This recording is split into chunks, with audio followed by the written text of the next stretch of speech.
Yadam live Facebook and YouTube. The Dema Quatrain be the same. Oman Penina da John Dramani Mahama de Atuja say Urakan Ofrata, the Modimo form, and Tina Debia Oman Yesika Samano, Ayasano. Chami hini ya wabra sebe jamu honorable abamba de Atuja say when yes mbika efa aseno from Rashibi Jani ni sense semno ho. Na Oman Yesika Krabia kese Bank of Ghana and in penny for the Atuja say Omo Tunton Sikana so disikadwa ewo nkwanche no. Womone emrano eba be yadwuma pa afi kokko akrache force ne nya sika entu akuafo ne kanti sabere wo kasa wontri ho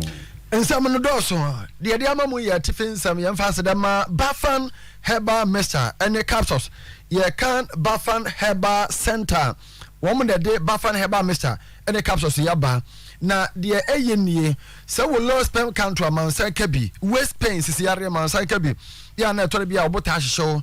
enne bio Bema ujeje muntentema enwe ne bebo wo ema wode po ane ne yekeka ho menstrual pains ena afa oni atenka wedra no ye wo Bafan Malames eno ne yede esa malaria 3D yadien typhoid afa yamkro syphilis gono ene obi a nanum ato wontum ne die Bafan Herbal Mixture ene capsules nyana ba bi etonto adrobia no so be 0240 581585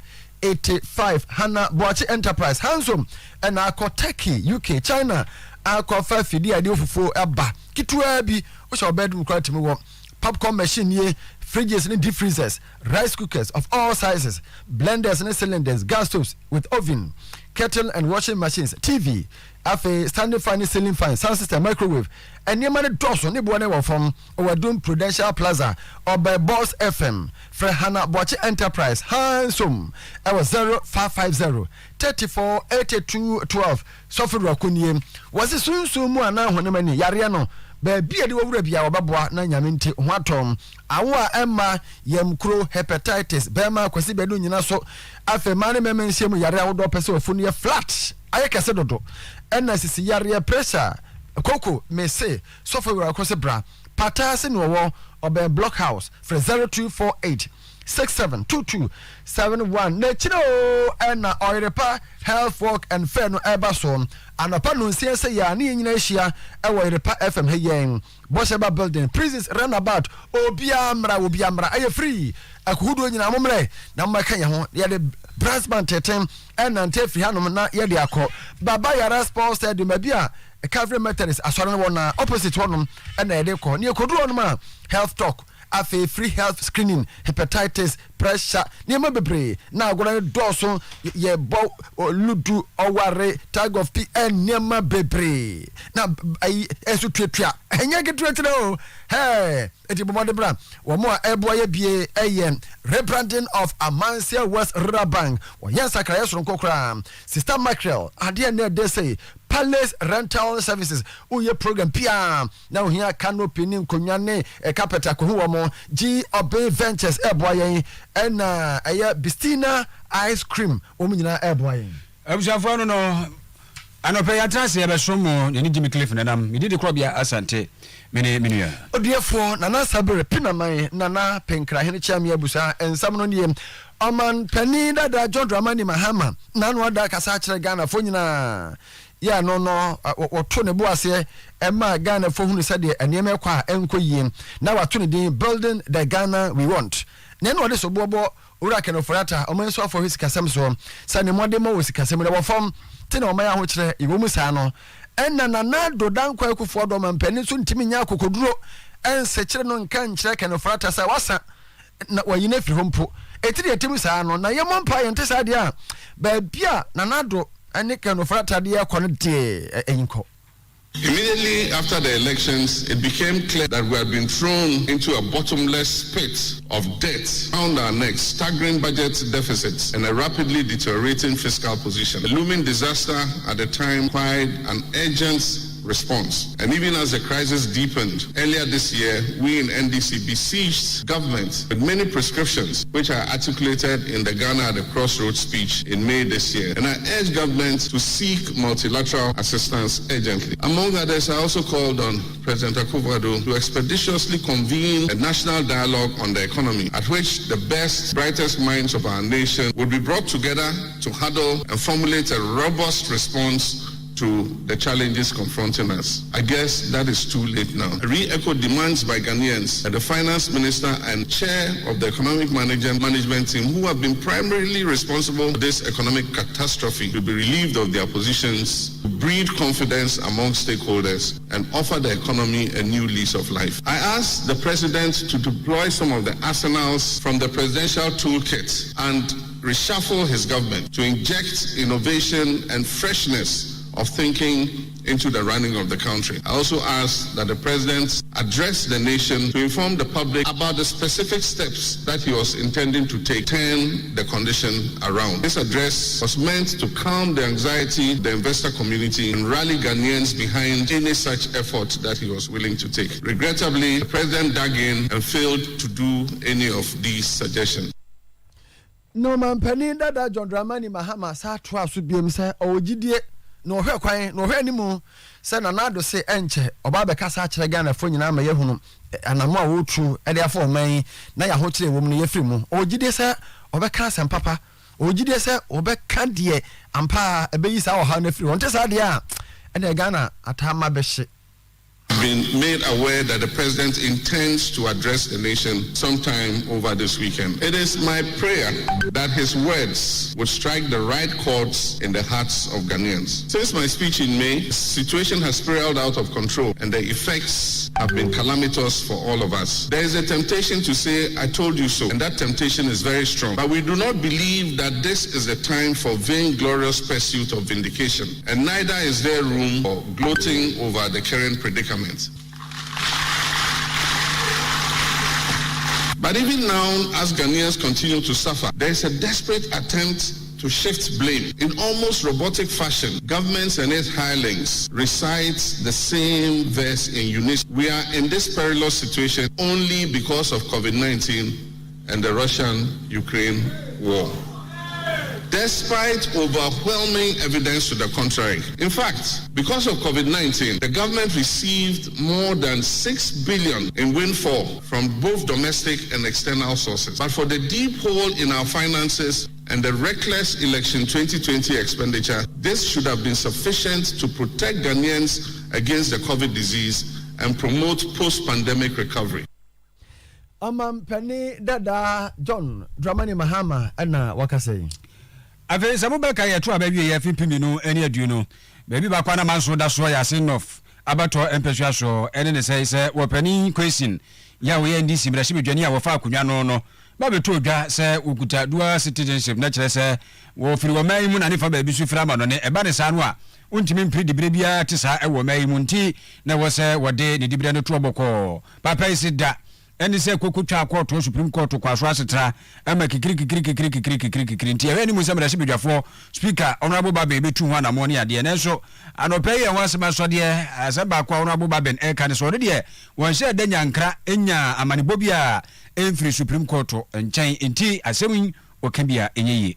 I have no basis for taking a decision in this matter because I have no records before me. I only hear, I read in the dailies and the rest, and I cannot take that as evidence. So I thought that my intervention that day would have drawn the attention of the authorities to do what we generally refer to as the needful. But as at now, I still don't have any evidence of that. And so we should let sleeping dogs lie until the proper thing is done. The issue that was raised by the Honorable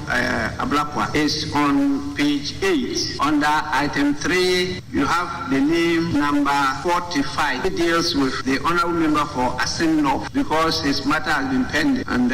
I don't have any evidence on it. I've been reading in papers, I've been hearing from people, but we don't have any communication from our colleagues, the arm of government in charge of the judiciary on the matter. So I cannot take it that what I read in the papers and the rest is sufficient evidence for me to act on. And so I've raised this issue before, expecting that there will be a communication to us on that issue, and nothing has come so far.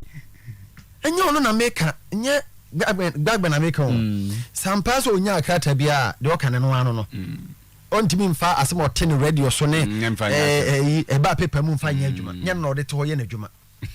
onya akrata bia na wana wo so mani nya ateni general state attorneys no na ateni general na aban no no enti we ya ba ruling we ya ba be sinne jaji kwesi da so court o da so parliament o da so parliament Pucho. And what many team say? What does it go?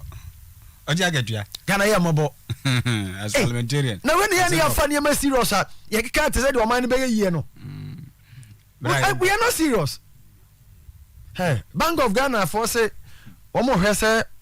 one more ton, this is Kaja or Kwan, $6 and you say, find home the banner. Woman has to say, much inflation, only me who say, hey, dollar and I could do say you, say, I could do say you, a pound I could do say you, and can a Bank of Ghana for, I said, yeah. And as I said, the free Bank of Ghana inside, and I could do a phone inside. One more man, I'm quite abone, I stand in railways and say for her. And if you know, Mrana or somebody at Jubiano, or maybe Yajuma.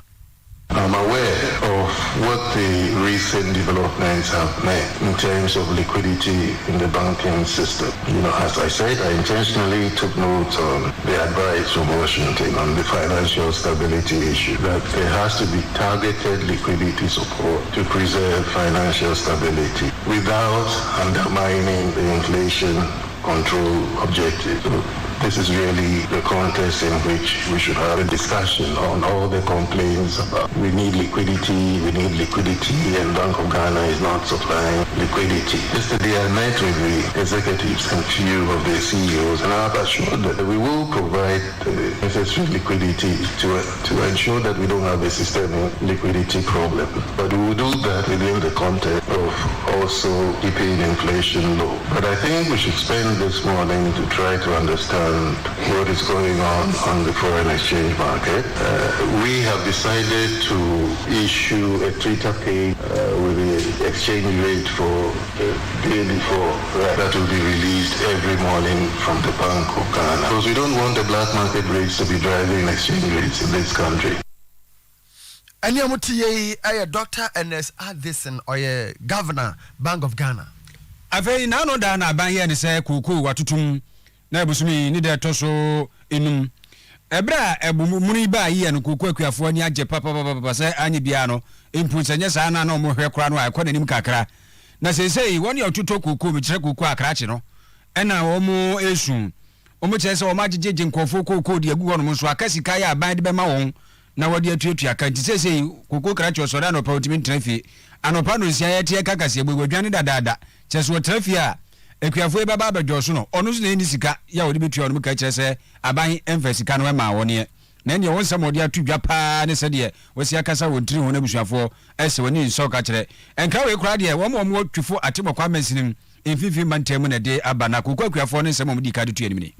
Drain to quite if you're younger than get my more pass on Mekota, much Yamaka. Who was on Passo Matim that all the dreams in Jamaica? I'm about to make a question. Sisia mi jana hei me koye me maame yi yade ye kokwa akọ shela nka yese enya bibina nka yitumi ediko dina asokoye yi ya bopa ma wo bi kokwa aseme yeska mo na ntokwa nkwa bo asime sika ya nyine akrantefo wo ha be akrantefo be yennum no bia okwa sika ma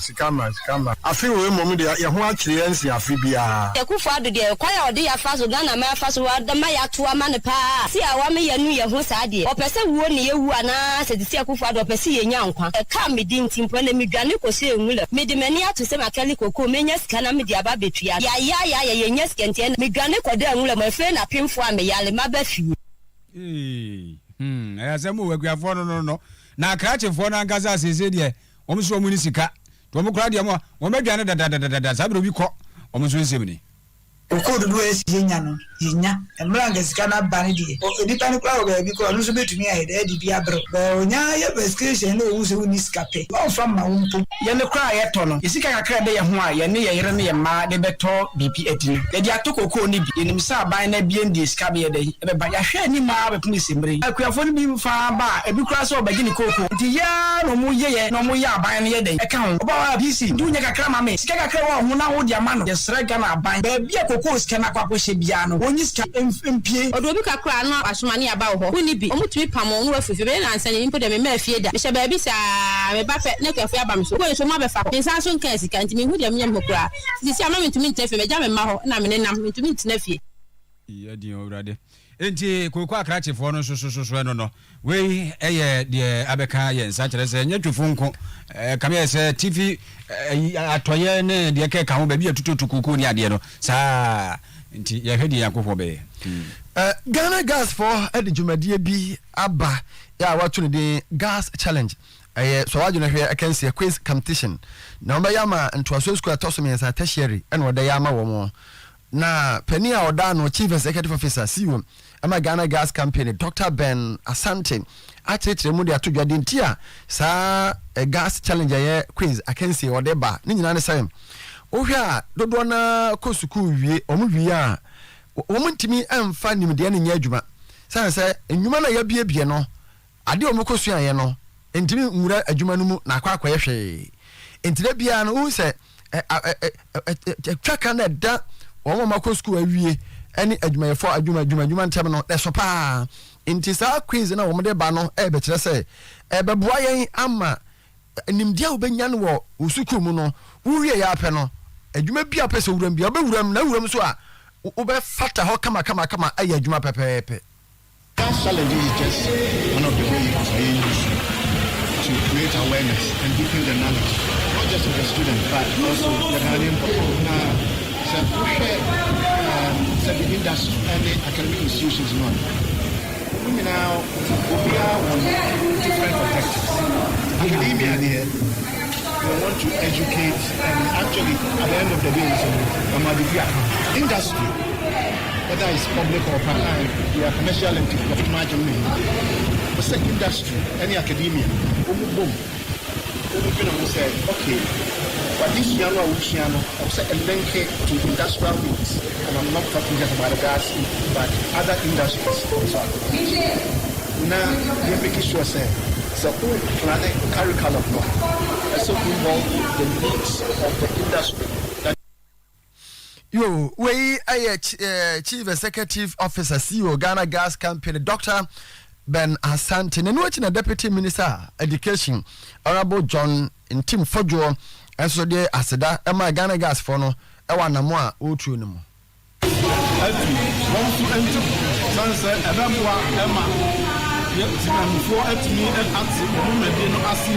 Particularly in Numa, a very technical, late person intimate answer. So this is a competition one. To me, every kid will be at Yasia, and also to me, every yourself from Adrian. And also, I'm not kind at all. Emma, 1 year, I was your home, I was almost a competition. It's me, Mayan and TSA, and before every and after gas challenge issue, it's me, any of my Ghana Gas, any other companies are here related. We Deputy Minister or Ngomasuya Honorable John Ntim Fojo. Said ye abai brane brano ya wode tefa kakra ene common fund ya woman si mensin njiche mu be se miensa edima sabe woni a wadi edemo no de boaboa ne ma no sa na won saka na abo ma kasa setran ti binum nya fridge ibinum nya de dipam ne ma kire sewing machine bi ena afi susu fufu pandi machine de keke ka hono a no mo de akwa ya adwuma abo ma kasa setra di ebere no aso mguso mo ya ti bisu akoso e wa fija akwa bere north mensin masante mantemu honorable kwasi kakari chamfo ena ADC ana nsɛm a wɔde atodwa ne sɛ sɛdeɛ da wɔtaa yɛ no a sɛbe wɔne a wɔdi dɛm no ho aka no wɔnye na wɔmfa nkɔkɔ yɛ adwuma na ɛsɔmra fa so ɛmfa ɛma wɔn common fan bia bia about 3% I was say the man disabilities come from na by then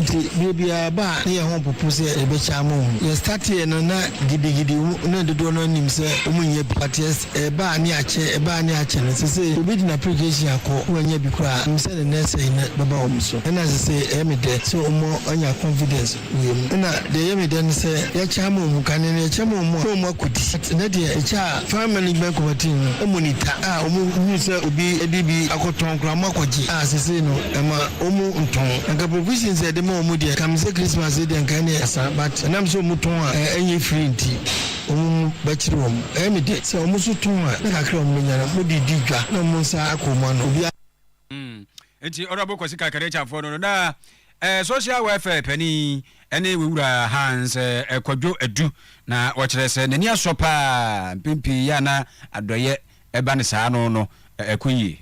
Niji sama yenu mo medida me na afin so yen ya yedoma ene asema me ka kire me pani onabo kwasi kakare chamfo se nyankopon hira no ye ba me nsumi waye bi yenu mo medida mo adistredi eni ago mo hia sem bi e bekọ nanim bia otumu na mountain te social welfare ene ye beka se onabo kakare chamfo nyankopon ye na dom no ye ne kese da na difficulty association no ye betimi no o makan se yenu anu ma bibinti omuntimi mpie o mo hyede ni mo ani mo ya ye besra association say yentu hu anamo yen hwehwe omu nyina na obroni beka ne inclusion na omu nyina so yetimi aka ma ben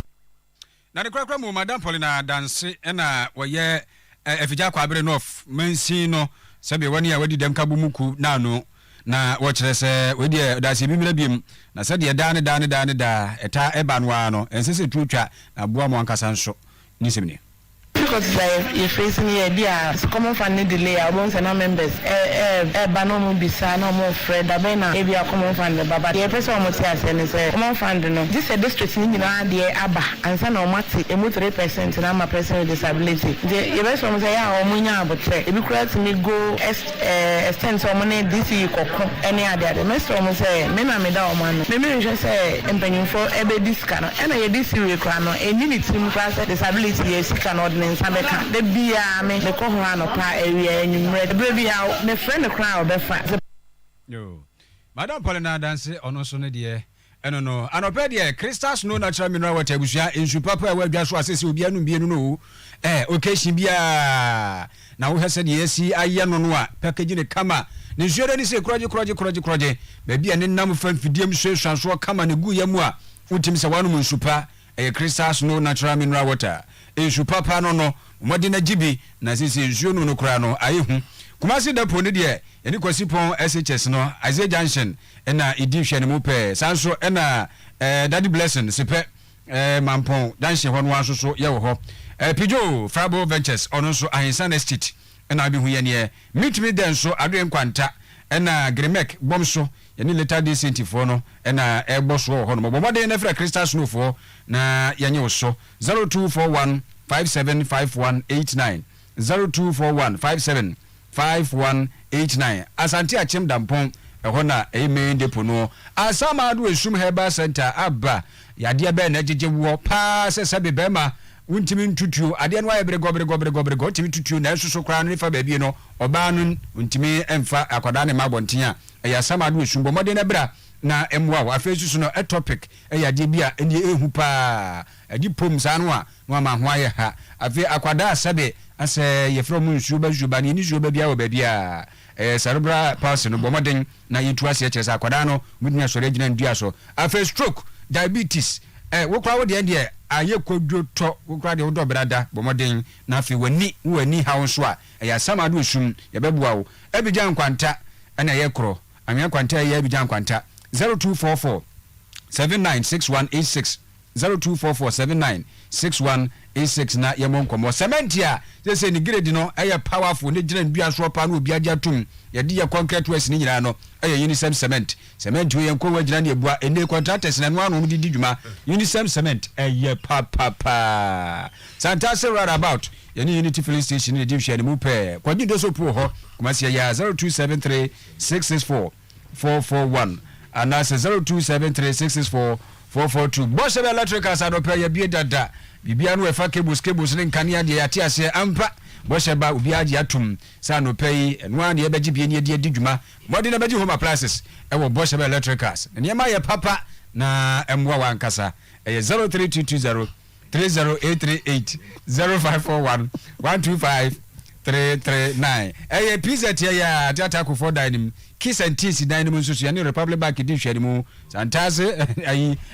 di ano please run about ade ene ye wa hagoyi na kire se ye bu adwuma pa bo se be nie obi ase eye abusafo ye de ni nyina si oduefo na na sabere pinaman meniminu ya crop ya sante Jimmy Cliff na no pay ye no ebaye e fan ka bo ntwam enga bo ka yo abusafo ye gusu sramo a akwada bia yira ye hwehwe no di omde ma ye no ye Gabriel na ofri esrem no omde ne ma ne ye se yemfa no kosankore na ebra wo mne si kai mu no nipa wo mne ja no ye se otwa ne ho aba oba na akwada ne si fom ɛna papa ne ba ha ne kyɛ sɛ awerɛhoɔ paa papa na mu firi sankwara aba kumase a wɔhwɛ ne ba na wo na akwara no so yɛ sɛ ɔnte kasa bia no ane kusase nkwa na wɔteɛ kasa bia ne wɔno kusase wɔnyɛ mfinhyia dumienu de yɛsrɛ sɛ obi ani atwa akwadaa bi a mahu no sɛ ɔnte kasa bia no ane kusase nkwa Oma oirepafoɔ ya sonte anamfa no kɔ police station anam nkɔ kejetia sankore station hɔ na momfa no kɔma station master ɛne Reverend Edu Jamfi ye maame Edu Jamfi na woda no kani ɛne Reverend Paul Edu Jamfi wona ye sɔfoɔ ɛwɔ Methodist mu na ne yere edi ne birthday tie da masema mo oni tie sometime a otu champion sa obi eni twa akɔrɛ bi a ɔn te kasa o de kusasa na sa